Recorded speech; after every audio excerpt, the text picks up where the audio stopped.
Bueno, hoy vamos a presentar en una hora el pensamiento de quien es quizá la figura más reconocida del siglo XX en materia de pensamiento nacional por su influencia, por las características complejas de ese pensar, de esa obra. Así que bueno, comencemos con Raúl Scalabrini Ortiz.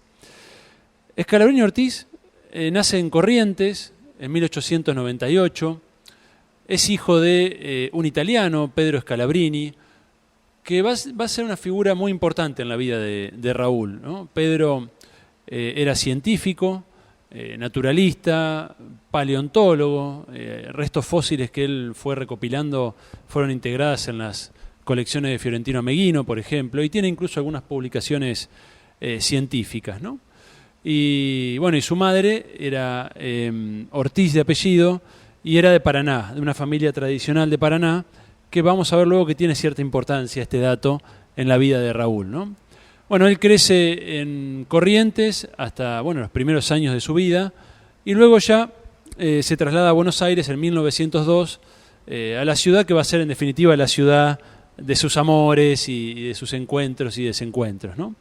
En Buenos Aires transcurre su edad escolar, su infancia, y ya en la década del 10, 1910, 1912 en adelante, a medida que va ingresando en la adolescencia, va incorporándose en lo que podríamos definir como la bohemia porteña, ¿no? Es decir, la noche de billares, la noche de tangos, los cafés porteños, y de a poquito Raúl se va integrando en lo que era el ambiente artístico, literario de su época, de la mano de, justamente por eso se menciona a la ciudad de Paraná y a su linaje familiar materno, de la mano de dos primos que él tiene, que son dos figuras de las letras importantes. Uno es el poeta Evaristo Carriego, que justo fallece en 1912 de una tuberculosis. Evaristo Carriego, para hacer una referencia inmediata, es uno de los poetas que Borges recupera como una de sus influencias fundamentales, ¿no? Muere muy joven, pero era un poeta que en cierto modo empieza a tematizar nuestra condición y nuestra realidad nacional, ¿no? Nuestra realidad local, fuera de las descripciones europeizantes, abstractas, propias de cierto modernismo literario de aquellos años, ¿no?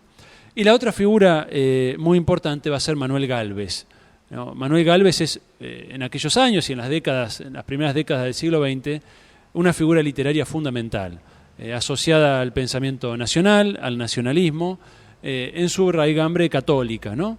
Y tanto Gálvez como Carriego van a ser, en cierto modo, quienes introduzcan a Raúl Scalabrini Ortiz en los ambientes literarios. Ellos eran un poco más grandes que él, 10, 15 años más grandes, y bueno, lo van a llevar por esa deriva, ¿no? Por ese camino de las letras y de la noche porteña.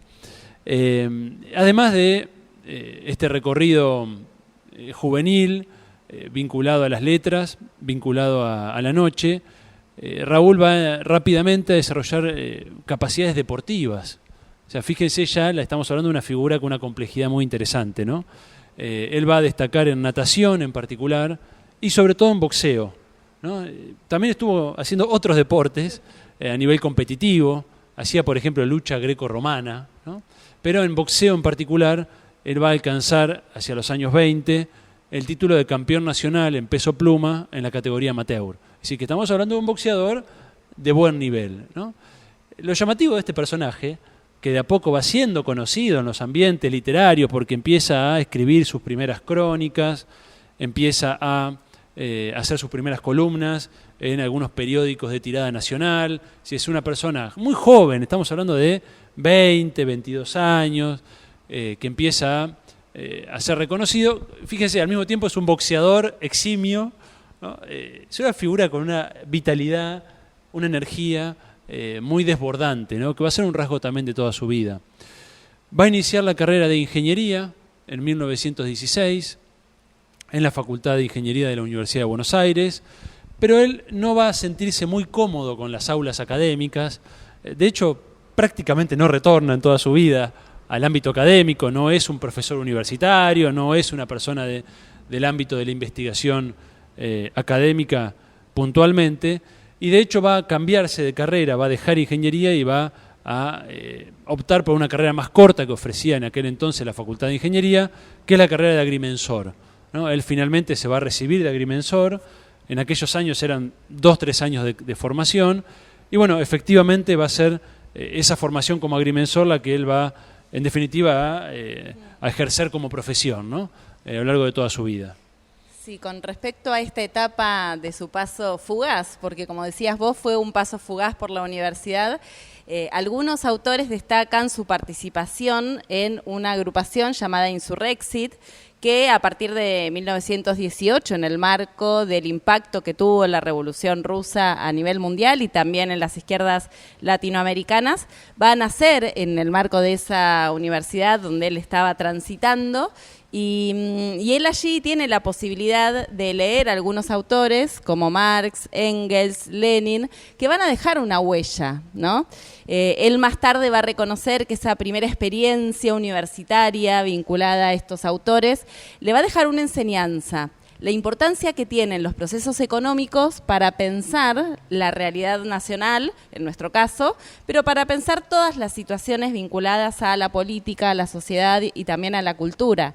Yo creo que esto es algo que se puede observar a lo largo de toda su obra, que está presente y que en esos primeros años de formación aparece. Recordemos que en esta etapa, y agregamos a esta etapa que vos mencionabas, tiene una avidez intelectual, ¿no? Quienes dejaron testimonio de cómo fue su juventud, su adolescencia. Él había, por ejemplo, leído a los clásicos rusos, a la literatura rusa, Dostoyevsky, Tolstoy, y el conjunto de esa corriente literaria, y había admirado mucho la relación de esa literatura con la historia de ese pueblo, ¿no? Como un elemento destacado de la manera en la cual va a comenzar a vincularse con la literatura, pero también con comprender a la literatura como parte, ¿no? de un pensar situado, de un escribir situado, que después él mismo lo va a llevar a su propia vida y se va a reflejar en su propia pluma. Exacto, él admira, él dice, el amor de estos escritores por su pueblo, ¿no? En definitiva es lo que él lo va a terminar haciendo de su vida. Pero todavía fíjense que estamos hablando de una figura, si bien tiene un paso por esta agrupación en la facultad, bastante, entre comillas, indiferente a la política. Es decir, él no es una persona que sea parte del proceso radical en esos años, del irigoyenismo, y más bien está metido de cabeza en el ámbito literario, se codea con las grandes figuras de la literatura de aquellos años. Recuerden que son los años juveniles de un Borges, de un Oliverio Girondo, de un Leopoldo Marechal, y él los conoce a todos, ¿no? De Nicolás Olivari, de Benito Quinquela Martín en la pintura. Es decir, él aparece como una promesa literaria. Diríamos que en los años 20 Scalabrini está emergiendo como una promesa literaria, al mismo tiempo que empieza a recorrer el país, y esto es interesante, diríamos que es otro rasgo de su formación intelectual, que es el conocimiento del país profundo a partir de sus trabajos de agrimensura. Sí, cuando uno lee al Scalabrini de esta época, de repente el hecho de que haya ido por el lado de la agrimensura es llamativo, porque uno dice, una persona con tantos intereses, ¿en qué momento llegó a decir voy a ser agrimensor? ¿No? Evidentemente no tenía que ver con una cuestión vocacional, o sí, pero digo, fundamentalmente con una búsqueda de una salida laboral, de algo que le resultaba de interés, pero que a mí me parece que es fundamental en su vida por esto que decís vos, porque lo va a llevar a conocer el interior. Y allí él mismo, luego en sus escritos y en sus reflexiones, cuenta que comenzó a hacerse la pregunta que motivó, yo creo que toda su investigación y toda su obra, que es cómo la Argentina, siendo un país tan rico, tiene tanta pobreza. Exacto. Que esa fue la pregunta que a él lo atravesó en contacto con esa Argentina que había sido retratada apenas unos años antes por Vialet Macé. Yo creo que cuando uno lee a Scalabrini y sus comentarios de esos viajes, hay que recordar o hay que volver a leer a Vialet Macé y ver justamente cómo trabajaba los criollos, ¿no? Toda la población, los peones rurales, la población de la Argentina adentro, que a Scalabrini lo impacta profundamente. Me parece Tal que ahí cual. hay un antes y un después. Ahora, fijémonos en la complejidad de este personaje, ¿no? Boxeador, escritor, que recorre Catamarca, que recorre las provincias andinas, digo Catamarca en particular porque él hace un trabajo para la Dirección Nacional de Ferrocarriles en Catamarca, trabaja para la Dirección Nacional de Puertos, también acá hay un contacto con la estructura material del país. Si esta joven promesa literaria que hace un viaje a Europa en los años 20, que era muy propio de la época, es decir, el joven, bohemio, que viaja a Europa para contactar con lo más avanzado de las letras europeas, es decir, estaba en una transición, donde no terminaba de romper los moldes de un joven escritor y al mismo tiempo entra en contacto con esta Argentina profunda de la materialidad, de la economía, de la pobreza y del atraso. De estos años, por ejemplo, va a ser su primer libro, que aquí tenemos, ¿no? La Manga. Un libro de cuentos que fue muy bien recibido por la crítica literaria, donde ya aparecen algunos elementos de lo que va a ser el Scalabrini Ortiz maduro, ¿no? Aparecen, pero todavía, por supuesto, en germen, no desarrollados. Hay una presencia muy fuerte acá de la figura paterna, en parte porque su padre había fallecido y eso evidentemente lo ha impactado, entonces varios cuentos giran en torno a esa cuestión. Aparece el tema de la ciencia y la tecnología, que es una constante en toda su obra. Yo creo que también la figura paterna tiene que ver con esa relación que él tiene hacia la ciencia. Pero bueno, este es su primer libro y nos deja en la antesala de lo que va a ser su libro principal de estos años, ¿no? El hombre que está solo y espera, ya del año 1931. Antes de que pases a comentar esa obra, fíjense cuando él realiza su viaje en 1924, el primer viaje a Europa, él va a decir luego, el tan soñado viaje a París fue la muerte de una ilusión. Y hace toda una reflexión que me parece que también lo va a marcar y en algún punto va a ser, una manera distinta de comprender la realidad europea y la americana, porque él lo que observa es que en Europa todo está hecho, ¿no? Vuelve con esta idea de en Europa todo está hecho y además lo que encuentra es la carencia del sentido, la carencia de un espíritu, ¿no? ¿Cuál es el espíritu y el porqué y el propósito de esta civilización, de esta cultura que desde acá tanto se admiraba? Y cuando llega, en contraste con todo ese mundo que él habitaba, es donde dice aquí está todo por hacer, ¿no? Exacto. O sea, tenemos una figura entre La Manga, ¿no?, de 1923, que es su primer libro de cuentos, ¿no? Un Scalabrini absolutamente literario. Y El hombre que está solo y espera, que es un ensayo de 1931. Fíjense que pasan 8 años, hay un cambio ya. Si bien en El hombre que está solo y espera no tenemos todavía el Scalabrini de los años 30 en adelante, digamos, de la segunda mitad de los 30, tenemos sí ya la pregunta por el ser nacional. Es decir, ¿cuál es la novedad del hombre que está solo y espera? Que fue un libro que tuvo un tremendo éxito editorial, esto hay que decirlo. Uno lo lee hoy y, bueno, percibe cierta distancia, si bien tiene pasajes y capítulos muy interesantes, muy agradables, muy bonitos de leer. Sin embargo, hay cierta distancia. Pero en aquellos años tocó alguna fibra del sentir, del sentimiento colectivo, que hizo que fuera un verdadero éxito editorial. El libro se agotó rápidamente, fue reeditado sucesivamente y sucesivamente se agotaba en las librerías, ¿no? Sí, pensemos que estamos en los años infames.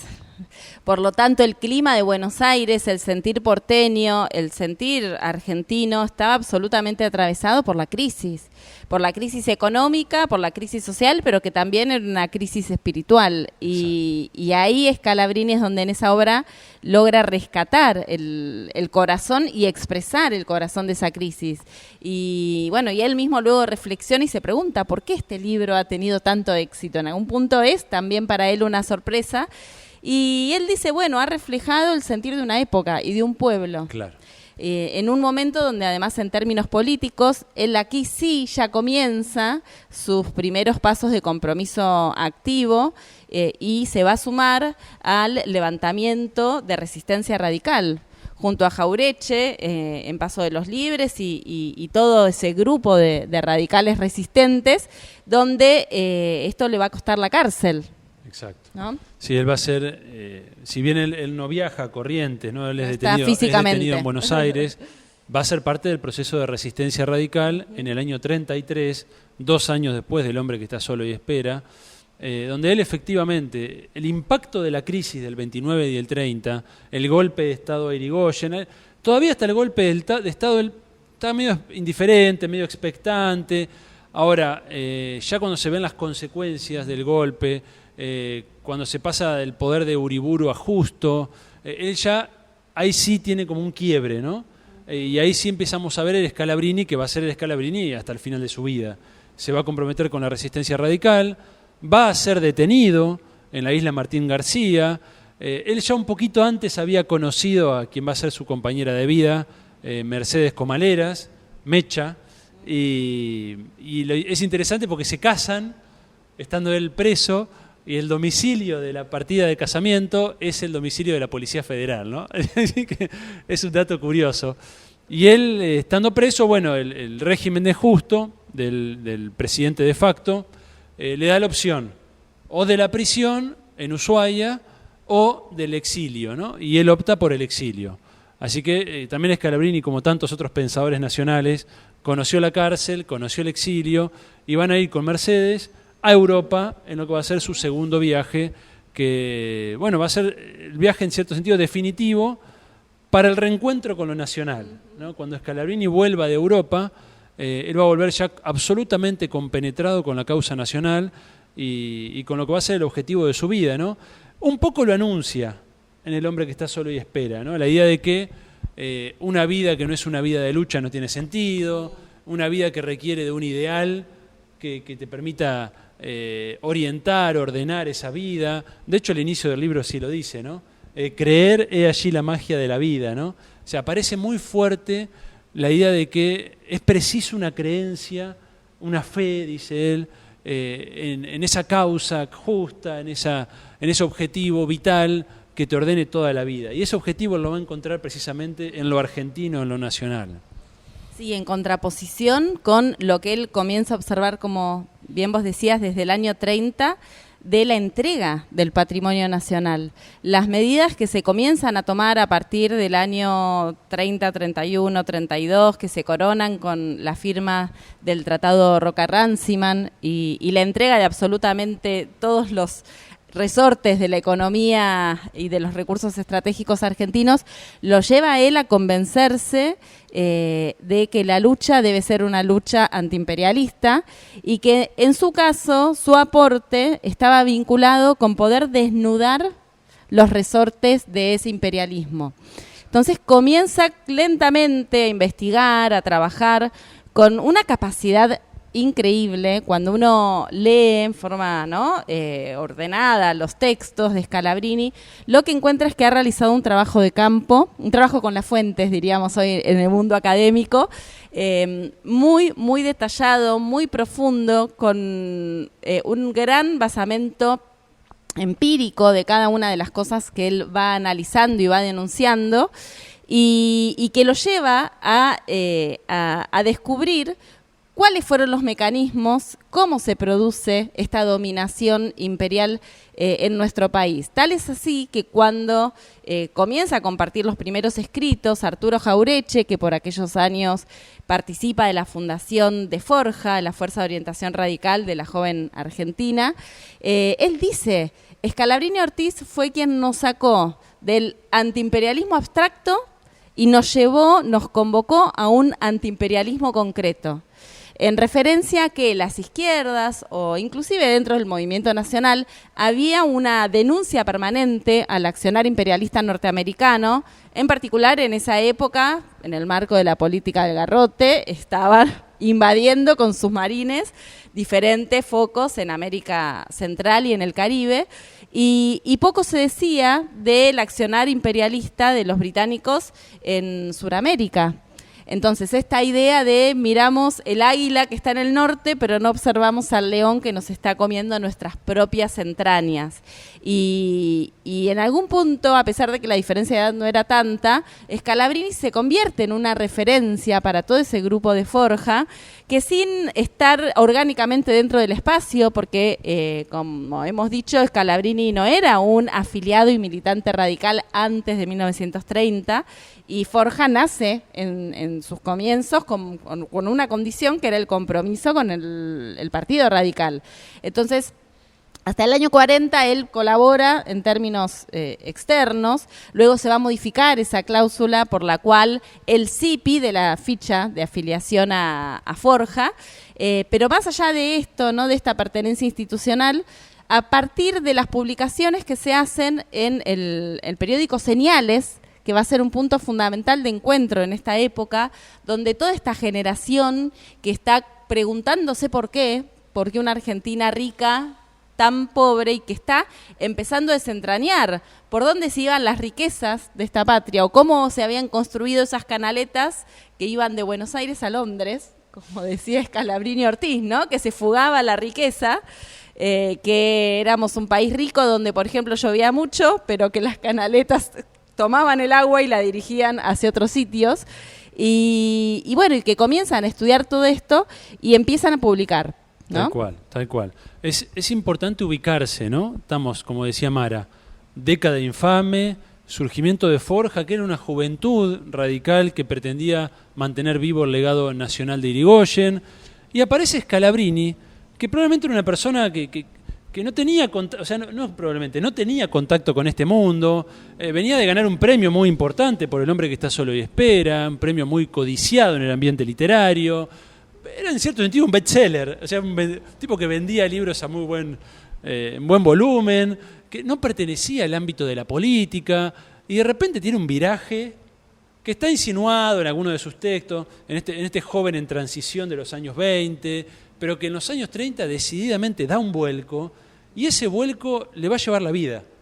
La convicción, la fe profunda que él va a expresar, sobre todo en las posibilidades de lo argentino. En esto él es muy claro, ¿no? Sobre todo en estos años. Luego él va a adoptar cada vez más una mirada más latinoamericana. Pero en esta etapa de Scalabrini, todavía un Scalabrini de 30 y monedas de años, hay una metafísica de lo argentino, ¿no?, muy heredera de Macedonio Fernández, que es también un gran maestro para él, ¿no? De hecho, él colabora en la edición de un libro de Macedonio y le hace mención explícita en varias de sus obras, donde hay esta idea que decía Mara, ¿no? Frente al materialismo pragmático anglosajón, frente al materialismo, dice él, que es una cosa tan Perón también, ¿no?, soviético, ruso, nosotros representamos la posibilidad de la humanidad, ¿no? O sea, es muy fuerte la fe en la posibilidad de lo nacional. Una fe que es casi religiosa, ¿no? Esto es muy interesante en Scalabrini y que no va a quedar en el plano del espiritualismo, que estaba ya en la generación del 900, sino que va a tener un correlato en el estudio de los factores materiales de la dependencia. El primer cuaderno de Forja, el primero, es de Scalabrini, ¿no? Y Forja sacaba unos cuadernos. Cuando hoy uno habla de Forja, no sé qué piensa, ¿no? Pero la verdad es que era un grupo... Algunos no los conocen. Era un grupo bastante sí, reducido y que daba sus charlas en un sótano de Buenos Aires. Sí, realmente, esto es interesante para estos años que a veces son años duros y donde lo nacional parece que está perdido, y donde parece que está de moda todo lo extranjero, o subordinarse a los, ¿no?, o entregar el oro a Londres, imagínense Scalabrini. En estos años no era muy distinto. Hay descripciones que uno lee de estos autores de los años 30 que son muy semejantes a la actualidad, muy semejantes. Y desde ese sótano, este grupo de pensadores, donde Scalabrini, como bien dijo Mara, se convierte en el principal referente intelectual. Si Jauretche es el principal organizador, Scalabrini es el principal referente intelectual, yo creo que sin dudas. Desde ese sótano renace lo nacional. Y el peronismo del 45 en adelante tiene que ver mucho con las ideas de Scalabrini Ortiz, ¿no? Sí, la pregunta es si estamos en un momento forjista, ¿no? Cómo el momento forjista sintetiza esto que planteas, una crisis muy profunda, pero también la posibilidad de resistir y de hacer pie en esa certeza de la posibilidad del pueblo argentino de seguir adelante. Y exacto, esos años eran bien difíciles, ¿no? Bien difíciles, exacto. Y bueno, y va a dar lugar a sus dos principales obras, ¿no? Si en los años 30 él va a publicar una sucesión de folletos, les decían folletos, cuadernillos, y va a dar lugar a estas dos grandes obras, ¿no? Historia de los ferrocarriles argentinos, publicada en el año 40, y allá Mara tiene... Política británica en el Río de la Plata. No, estos dos, no sé si compartís, Mara, pero son las dos obras principales de Scalabrini, ¿no? Ambas publicadas en el año 40, ¿no? ¿Quién pudiera? Sí. Semejante capacidad de trabajo para editar dos libros que mantienen una actualidad increíble, ¿no? En el año 40 publica Política Británica en el Río de la Plata y en esta obra va a tener como gran objetivo estudiar el origen de la riqueza argentina y qué pasó y qué ha ocurrido entre la formación del Estado argentino. Comienza su estudio en 1810 y llega hasta su presente, porque no podríamos decir que es un trabajo solamente de historia. Scalabrini hace aportes fundamentales para el revisionismo histórico, que después van a ser retomados por grandes figuras del campo nacional, pero también hace un trabajo fundamentalmente de economía. Ya en esta obra va atravesando y comentando muchos de los procesos por los cuales se produce la apropiación del capital nacional por parte del capitalismo inglés. Esta es un poco la hipótesis que recorre este libro, donde lo que Scalabrini plantea es: Inglaterra no solamente vino por nuestros recursos naturales, sino que también aprovechó la instancia de producción de riqueza previa, ¿no?, hacia 1860, 1870 y 1880, y mediante una serie de mecanismos lo que hizo fue apropiarse de esa riqueza producida en la Argentina. Exacto. Que esto también se va a ver en el planteo que hace con los ferrocarriles. Entonces, a partir de esta obra, lo que trabaja, y ahí sí se mete en una primera parte puramente histórica, es el origen del liberalismo en el Río de la Plata. Y rápidamente es una reflexión de los primeros años de la Revolución y se introduce en la década del 20, del siglo XIX, donde allí trabaja Buenos Aires y la construcción del centralismo porteño, de la época llamada la época rivadaviana, que después va a ser nombrada por algunos historiadores como el hombre más grande civil de los argentinos. Bueno, él aquí lo que muestra es que en esos años, de 1820 a 1826, se produce el origen de la dependencia nacional. Y va a analizar una serie de puntos. Por un lado, el rol de la diplomacia. Por el otro lado, el rol de los comerciantes ingleses. Y por el otro lado, el rol de los comerciantes criollos, o esa burguesía anglo-criolla que se comienza a conformar. A la diplomacia le da una importancia fundamental porque dice que sin ese dispositivo no se podría haber llevado adelante la construcción del dominio imperial. Y en ese caso analiza el rol de Lord Strangford en la primera parte de la historia nacional y también de Lord Ponsonby, quien va a tener una intervención fundamental en la guerra con el Brasil, porque él allí marca que fue Inglaterra quien operó para la creación de la República Oriental del Uruguay como un país independiente, cuando en realidad era la voluntad en 1825-1826 de los mismos orientales de pertenecer a la Confederación Argentina.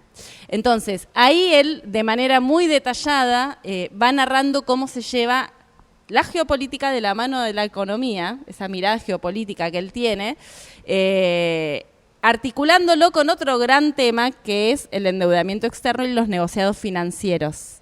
Exacto. Esto tiene una actualidad. Cuando uno lee la historia, lo vamos a dejar recomendado porque no vamos a poder explicar, la historia del Banco de Descuentos, que en 1822 fue creado y luego se convirtió en el Banco Nacional.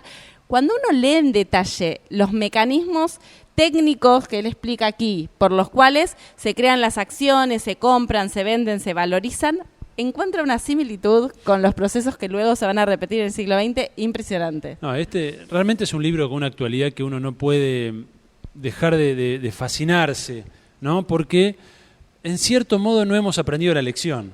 No hemos leído política británica en el Río de la Plata, en nuestras universidades, en nuestros cursos de formación, porque uno lee ese libro y te sucede esto que dice Mara, decís, pero los mecanismos de endeudamiento externo, que él describe al detalle, con un grado de minuciosidad increíble, siguen siendo exactamente los mismos, donde la deuda externa es una forma de dar poder al acreedor de la deuda, ¿no? Donde había mecanismos de endeudamiento, donde el oro de Londres nunca llegaba a la Argentina. Era todo letras de cambio que comerciantes ingleses debían pagar al gobierno y nunca se pagaban. Y así estamos, ¿no? Algo parecido va a suceder, por ejemplo, con la historia de los ferrocarriles. Cuando él va describiendo cómo los ferrocarriles argentinos, que fueron financiados en su origen por el Estado argentino, fue el Estado, yo esto no lo sabía, sino leí el libro, me enteré, siempre tenía la idea de los ferrocarriles ingleses, fue el Estado argentino, en particular el Ferrocarril del Oeste, lo que dice el Sarmiento, que era un modelo de gestión estatal que funcionaba muy bien, que ofrecía bajos precios, que permitió desarrollar el norte de la provincia de Buenos Aires.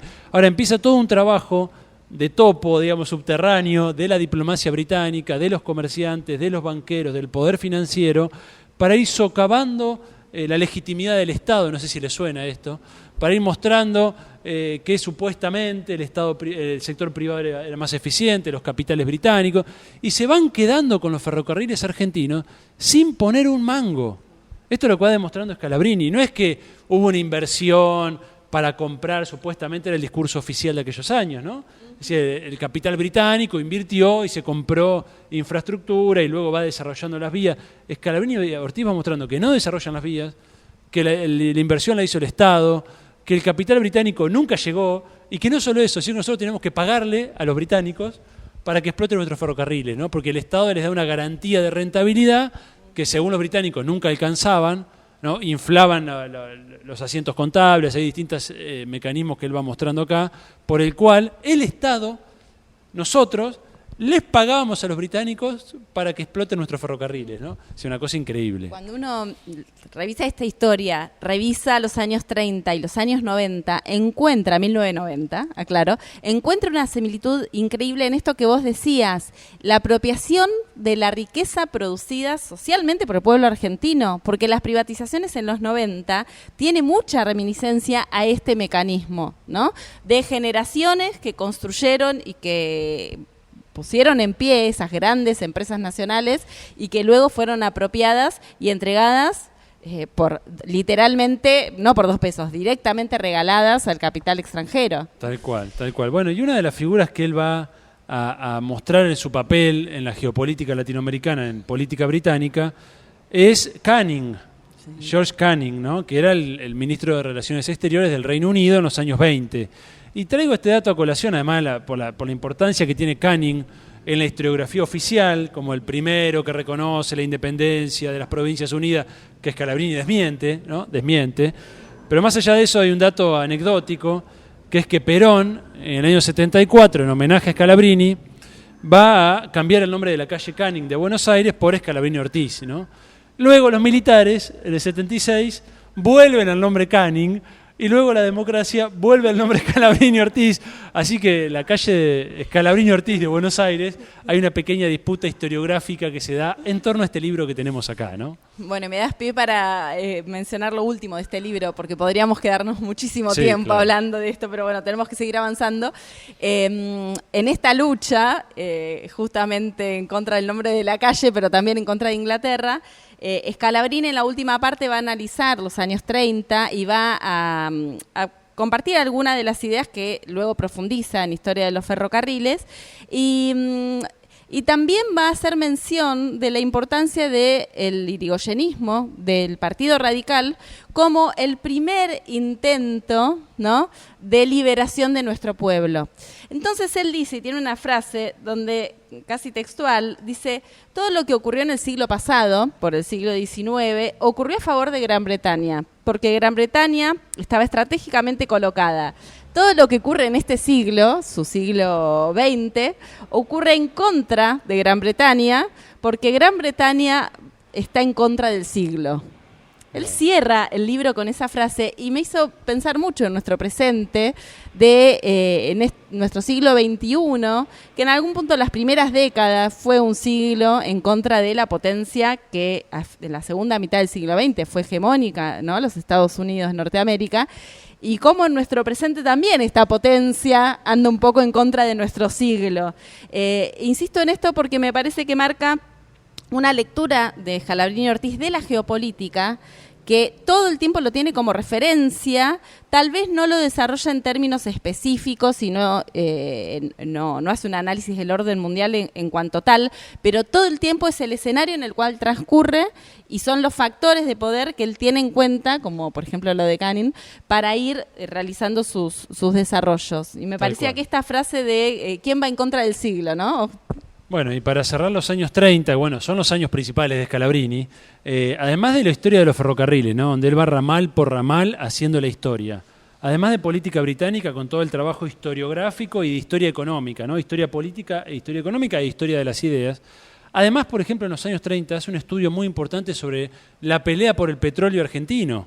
Fíjense la magnitud de esta obra, ¿no? Donde él va a mostrar la pelea entre la Standard Oil de los Estados Unidos contra la Shell de Gran Bretaña, y cómo esa pelea está detrás del golpe de Estado en los años 30 contra Irigoyen, de la guerra del Paraguay en los años 30. O sea, fíjense, ¿no? Petróleo, deuda externa, ferrocarriles, o sea, toca todos los temas estratégicos, diríamos hoy, de la nación, ¿no? Y lo hace con una profundidad y una riqueza impresionante. Y quiero destacar una conferencia en particular, que no puedo dejar de nombrarla al menos, para ir a buscarla.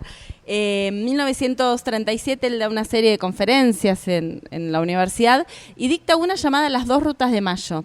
Y comento esto porque va a ser un hito dentro de la construcción de la historiografía llamada del revisionismo provincial o del federalismo latinoamericano, donde él lo que va a plantear es que el primer día de la revolución, desde el comienzo de la revolución, dentro del proceso y del proyecto independentista, se van a delinear dos grandes rutas, una representada por Mariano Moreno y la otra representada por Bernardino Rivadavia.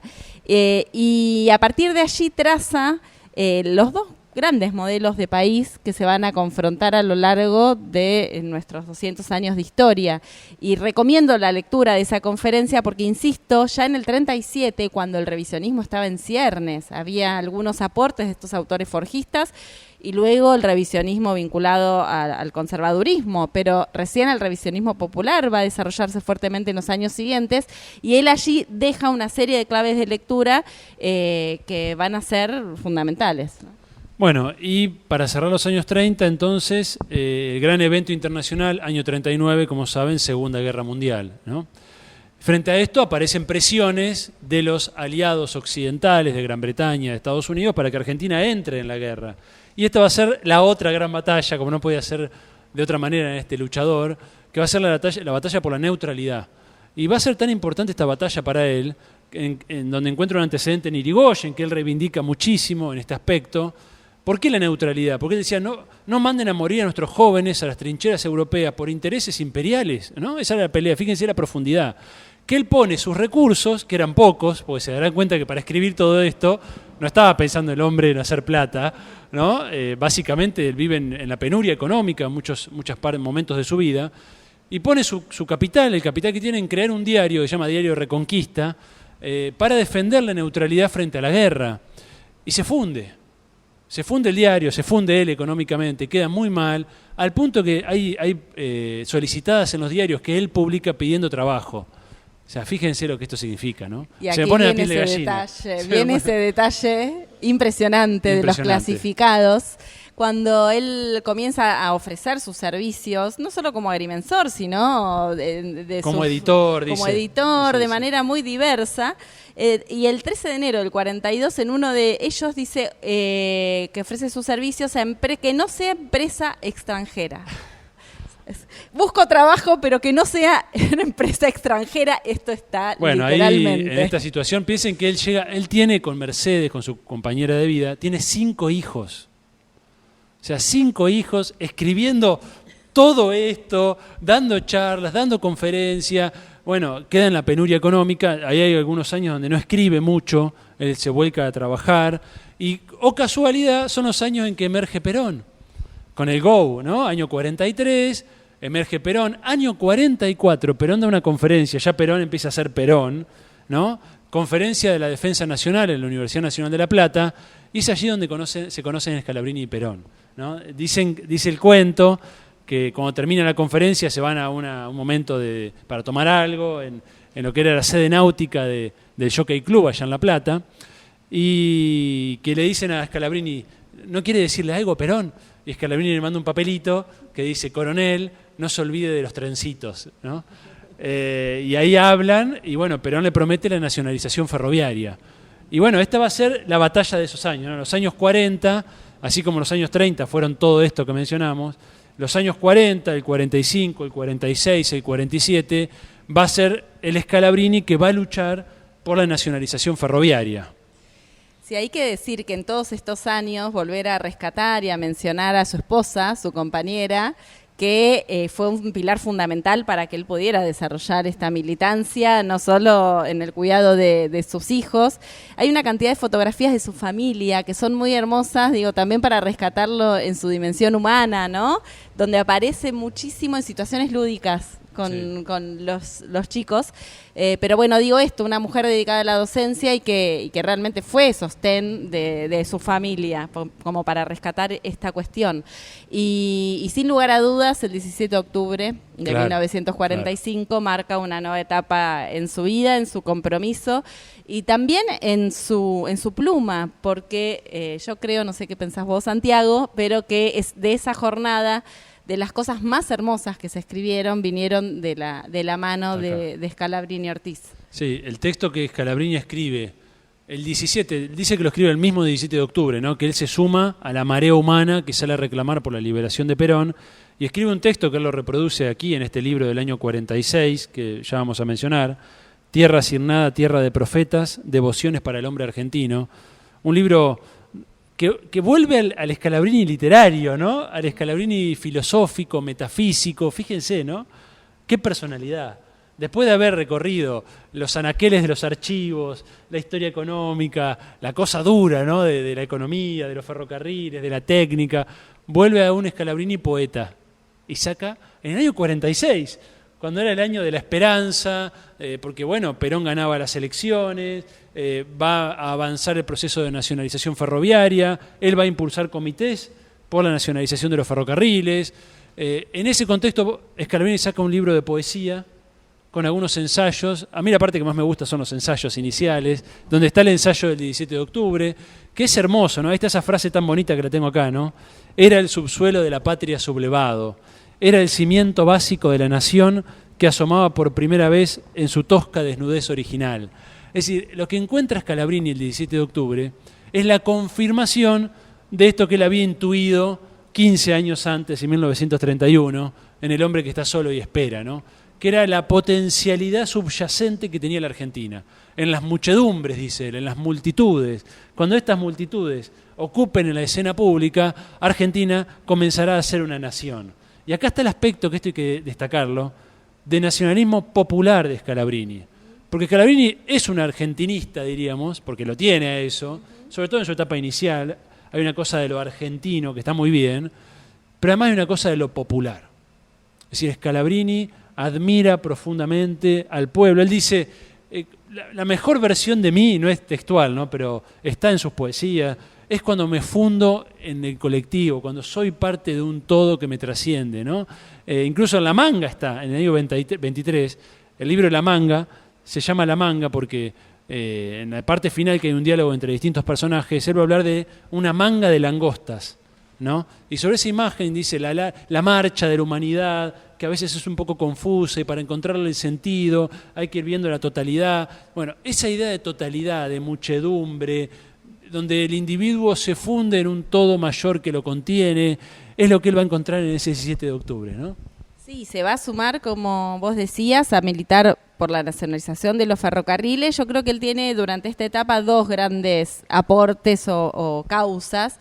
Una son los ferrocarriles, que hay que decir que Perón le ofrece el cargo, ¿no?, para que sea director nacional de los ferrocarriles argentinos, y que él no lo acepta. Y él dice que no es hombre de cargos ni de gestión, que era el hombre de ideas, que él quería aportar desde otro lugar.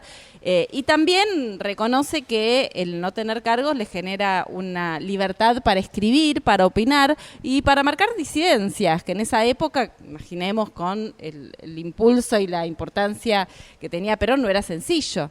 De hecho, él va a participar del grupo de los antiguos forjistas que hacia el año 51 van a ser desplazados de sus cargos y que se van a llamar y se van a retirar a la vida privada, ¿no?, hasta el año 55. Pero yo te decía que me parece que hay dos grandes banderas. Una son los ferrocarriles y la otra la reforma constitucional. Exacto. ¿No? Son como dos grandes pilares. Va a ser un texto hacia los constituyentes, hacia los diputados constituyentes, los representantes del pueblo en esa que elaboran la Carta Magna del 49, y él va a enfatizar y va a tener absoluta claridad de que lo esencial de la Constitución está en el artículo 40, que es el artículo 40, aquel que establece la intervención del Estado en la economía. Esto es tan actual, porque lo va a plantear. La igualdad abstracta del liberalismo es una mentira cuando hay una desigualdad económica en marcha. Y el Estado es el único que puede proteger al débil, es el único que puede proteger al pobre, es el único que puede proteger al trabajador. Entonces el artículo 40 establece la intervención del Estado en la economía y los derechos inalienables del Estado Nacional sobre los recursos naturales, sobre la gestión de los servicios públicos. Entonces él va a entender que acá está el quid de la cuestión.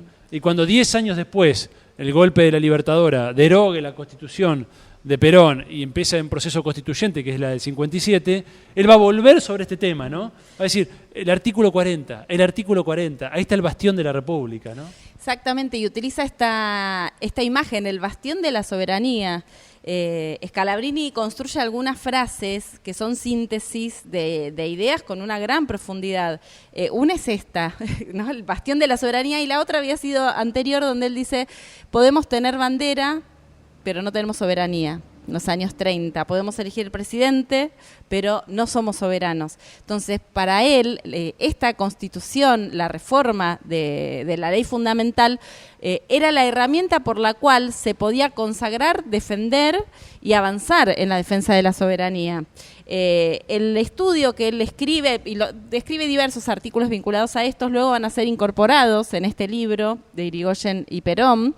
Y él allí realiza una crítica profunda y un contrapunto con Juan Bautista Alberdi, ¿no? Y hace una crítica profunda al liberalismo, que luego retoma en otros escritos, de las bases para la construcción de la Argentina y las bases para la Constitución de 1853 de Alberdi. Y básicamente va a cuestionar a Alberdi por querer implantar un modelo, por un lado, que no era el modelo acorde a la argentinidad, y por el otro lado, por proponer inclusive hasta la libertad, dice él, de morirse de hambre. ¿Cómo es esto de que podemos ser libres y libres hasta de morirnos de hambre? ¿Suena actual? Yo la verdad es que repasándolo y releyendo para este encuentro, decía, bueno, ¿cuánto tenemos que releer y aprender de nuestra historia? No, y este libro de Irigoyen y Perón, además, yo tengo otra versión acá. Sí. Plantea esta continuidad histórica, ¿no? Que hoy nos parece en cierto modo natural a quienes pertenecemos al campo nacional, pero que en aquellos años no estaba dada, ¿no? Entonces él va a plantear, bueno, acá hay un movimiento nacional que él ancla en Moreno, así la figura de Mariano Moreno, incluso del hermano de Manuel Moreno, son muy importantes para él. Incluso él va a reivindicar a los revolucionarios de 1810. O sea, tiene una reivindicación muy fuerte en ese sentido, y a ese sentido patriótico, y luego va a tejer toda una historiografía que va a pasar como 2 capítulos fundamentales por Irigoyen y Perón. Él llega incluso a afirmar, Perón no hubiera sido posible sin Irigoyen. Fíjense, una persona que en su juventud había permanecido indiferente al irigoyenismo y que sin embargo en su madurez empieza a reconocer la importancia que tuvo para el desarrollo de la conciencia nacional, ¿no? Bueno, y con esto ya entramos en los años 50, son los últimos años de él. Fíjense cómo continúa en su situación de penuria económica, que esto hay que destacarlo, porque acá reconstruye una frase de él, ¿no? Él dice, fueron años económicamente oscuros y angustiosos. O sea, él tenía todas las posibilidades de golpearle la puerta al gobierno, porque era una persona reconocida del campo nacional, hubiera tenido un trabajo, pero no lo hizo, ¿no? Y se mantuvo en la coherencia. Si hay algo que caracteriza a Scalabrini, y esto lo dicen todos, ¿no? Es la coherencia en sus ideas, ¿no? Y fíjense, 5 hijos, su mujer maestra, no es que era una mujer terrateniente, maestra, y bueno, y tiene que volver a plegarse a la actividad de agrimensor. Él incluso intenta hacer una inversión curiosa, una plantación de palmeras en Entre Ríos, en Ibicuy, aquí cerquita, y le sale mal, ¿no? O sea, hace una inversión con un capital que tenía, le sale mal, queda otra vez en la quiebra, y en ese contexto lo encuentra ni más ni menos que el golpe del 55, ¿no? Que va a ser un parteaguas para todo este grupo de intelectuales que estaban en cierto modo replegados en los años 50. Digo este grupo, me refiero a Jaureche, a Hernández Arregui, a Scalabrini. Y en el año 55, hasta su muerte, él muere en el 59, va a encontrar la etapa final donde vuelve a una efervescencia de escritura. Una vez más va a volcarse de lleno a la actividad reflexiva, pero ahora sobre los fundamentos ilegítimos, ilegales, corruptos de lo que va a ser el golpe del 55, ¿no? Vuelve sobre el estudio de la economía, ya no de la economía del siglo XIX, ya no de la economía británica de aquellos años, sino que va a desmenuzar lo que va a ser el plan Prebisch, que es el plan económico de la dictadura, y es tan fino su análisis que va a ir publicando en distintas revistas que van siendo clausuradas y cambia de revista y sigue publicando, que Perón, en el año 56, 57, Perón saca 2 libros en el exilio, ¿no? No son libros muy conocidos, pero son interesantes. La fuerza es el derecho de las bestias y Los Vendepatria, ¿no? Sobre todo Los Vendepatria es un libro más importante. Que básicamente Perón lo que hace en su análisis de la política económica de la dictadura, transcribe Scalabrini. O sea, dice, bueno, ahora transcribo a Scalabrini y le deja páginas y páginas para que vean la importancia del pensamiento de Scalabrini en el final de su vida, ¿no es cierto? Sí, la correspondencia además que mantiene con Perón, del cual surge estos aportes, que también dan cuenta de la época en la cual en Resistencia se vuelve a producir y las plumas vuelven a tomar velocidad. Exacto. Porque en los años 30 lo habíamos observado y en los años 50 en Scalabrini ocurre lo mismo y se le suman otros como Jauretche, del quien ya hemos hablado y también tienen un material de Jauretche en una hora para consultar, pero donde allí en esos años de tratar de entender por qué se produce el golpe, en el caso de Scalabrini volcado a la cuestión económica y cuáles son los grupos sociales que están por detrás de la revolución fusiladora, y en el caso de Jauretche desde el punto de vista cultural, de tratar de entender por qué los sectores medios habían apoyado o habían generado un consenso de ese golpe. Tal cual, y Hernández Arregui, ¿no? Con imperialismo y cultura. Arregui con imperialismo y cultura. En este caso ellos dos van a apoyar y van a sumarse a la revista ¿Qué? Y al grupo vinculado al pacto que en su momento fue con Frondizi, pero Scalabrini va a enfermar y va a ser muy doloroso ese final, por el contexto político y también por el cáncer que lo tomó y que avanzó de manera muy profunda. Claro, a él le da un cáncer en la garganta, él fumaba de joven y rápidamente se deteriora y muere en mayo del 59. Hasta el último instante él seguía escribiendo, ¿no? Incluso hay una anécdota que cuenta Norberto Galasso en lo que es la mejor biografía de Scalabrini Ortiz, ¿no? Vida de Scalabrini Ortiz, que cuenta que un paisano del interior le dice, su silencio es traición, le dice, ¿no? ¿Por qué no está escribiendo? Scalabrini estaba muriéndose, ¿no? Y eso lo angustia mucho. Y bueno, finalmente, él en esos años llegó a escribir más de 100 artículos. O sea, no es que estaba guardado en su casa, ¿no? Que de hecho quien va a ser el transmisor de su legado, que es Vicente Trípoli, lo va a editar en Bases para la Reconstrucción Nacional, que es un libro post-mortem de Scalabrini Ortiz, ¿no? Base para la Reconstrucción Nacional y 4 verdades sobre nuestra crisis, ¿no? Son los 2 últimos libros de Scalabrini, no sacados por él como autor, sino como compilaciones post-mortem de parte de Vicente Trípoli. En los años 60, Scalabrini Ortiz va a ser homenajeado y va a ser reconocido por los distintos grupos variopintos, variados, heterogéneos y algún adjetivo más de aquellos años, como un gran pensador nacional.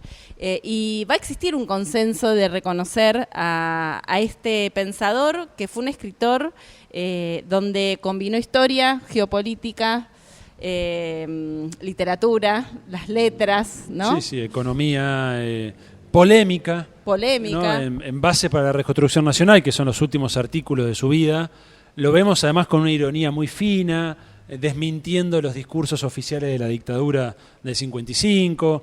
En fin, es un autor, además de prolífico, muy integral, ¿no? Que es algo muy difícil de obtener en una vida literaria, en una vida de escritor. Y con un compromiso, creo que si uno, y esto está destacado en los contemporáneos, ¿no? Si uno tiene que destacar un rasgo de Scalabrini Ortiz, diríamos compromiso político, compromiso nacional, más que político, es decir, el compromiso con la patria, el compromiso con la fe, con la posibilidad que representaba lo nacional, lo latinoamericano, la posibilidad de emanciparse de los imperialismos, la necesidad de emanciparse de los imperialismos como condición para el desarrollo nacional, la ética, ¿no? Sí, también la capacidad intelectual puesta al servicio del estudio riguroso, porque cuando hablamos de fuentes hablamos de balances contables. Imagínense la cantidad de horas dedicadas al estudio minucioso de aquellos materiales, con el interés y con el objetivo de desentrañar los mecanismos imperiales. Y creo que también para nuestro presente nos deja como invitación poder tener una mirada atenta y analizar los factores externos, el mapa geopolítico, identificar cuáles son los intereses, los mecanismos y dispositivos por los cuales se llevan adelante y también quiénes en nuestra patria son beneficiados por aquellas estructuras de dominación imperial. Todo esto tiene una vigencia enorme y debería ser nuestro mejor homenaje para su vida. Tal cual. Y mirá, y en aquellos años, fines de los 50, inicio de los 60, cuando uno estudia en las facultades de Ciencias Sociales, te enseñan que ahí nace, ¿no?, la ciencia social en Argentina, con Gino Germani. De hecho, el principal instituto de investigación en Ciencias Sociales de la Universidad de Buenos Aires es el Gino Germani. Y da risa, ¿no? Porque uno ve historia de los ferrocarriles argentinos y quisiera que alguien lo lea y me diga si eso no es científico. Como para decir que recién con Gino Germani nace la sociología en Argentina. Acá tenés historia económica, como decía Mara, además de la discusión historiográfica, así como hemos visto en otros autores, ¿no? Es decir, décadas previas ya tenemos investigación con rigurosidad metódica, con un carácter científico. Es impresionante, ¿no? Sí, uno se queda deslumbrado. El debate entre el vínculo entre la ciencia y la política y las dificultades que todavía tiene nuestra academia para reconocer que son dos universos que van de la mano, que siempre van de la mano, se reconozca o no, porque el Gino Germani, pensemos, y la figura de Gino Germani llega de la mano de la Revolución Libertadora. Entonces, creo que ahí también tenemos una posibilidad de nuestras universidades invitar a leer, darle a nuestros estudiantes estos textos, porque uno entiende el pasado, pero también se enamora más de nuestra Argentina. Tal cual. Y bueno, creo que Scalabrini estaría contento si renovamos esa fe en lo propio, ¿no? Es decir, él, sobre todo, aparece muy claro en Tierra sin nada, tierra de profetas, ¿no? Ya en su título aparece muy claro esta fe que él tiene, ¿no? Tierra sin nada, que es la idea de lo nuestro, que está saqueado, que está destruido, que todavía no se constituye como nación. Tierra de profetas, ¿no? Es el ámbito para que desde la política, la intelectualidad, el arte, profeticemos, ¿no? Él dice en un momento, está en El hombre que está solo y espera, esta frase de no es tiempo es tiempo de Biblias, no de orfebrerías, decía él, ¿no? Porque el orfebre es el que pule algo que está hecho. Dice, nuestra vida cultural muchas veces es pulir teorías emanadas de Europa, valores que vienen del norte, ¿bien? No es hora de orfebrería, sino que es hora de, él dice, incluso dice algo así como de pulir cosmogonías ajenas, dice, sino de crear la nuestra. O sea, hay una actitud acá, en la mejor tradición de Simón Rodríguez, ¿no? de los grandes pensadores latinoamericanos, de José Martí, que es la idea de que o inventamos o erramos. Y como esto implica un profundo compromiso vital. No es solamente un apotegma abstracto, no es solamente un lema que queda bonito en un hashtag, sino que implica dedicar la vida a esto, ¿no? Esto no reconoce fines de semana, no reconoce vacaciones, no reconoce ocios, en el sentido de que esto implica una fe, y esto es que creo que Scalabrini tiene un mensaje muy claro en ese sentido, ¿no? Es todo o nada, ¿no? Es todo o nada. Y creo que Scalabrini estaría contento, sí, en estas horas oscuras que estamos viviendo, somos capaces de mantener en alto esta fe, esta idea de que una Argentina grande es posible, de que la grandeza de la nación y la felicidad del pueblo son banderas que están al alcance de la mano, siempre y cuando seamos capaces de enarbolarlas con esa convicción tan profunda que él tenía, ¿no? Si no seguimos chamullando. Sí, no, el cierre fue más largo. Yo te iba a decir, al cierre que quiero volver a decir que... Yo sigo a la compañera,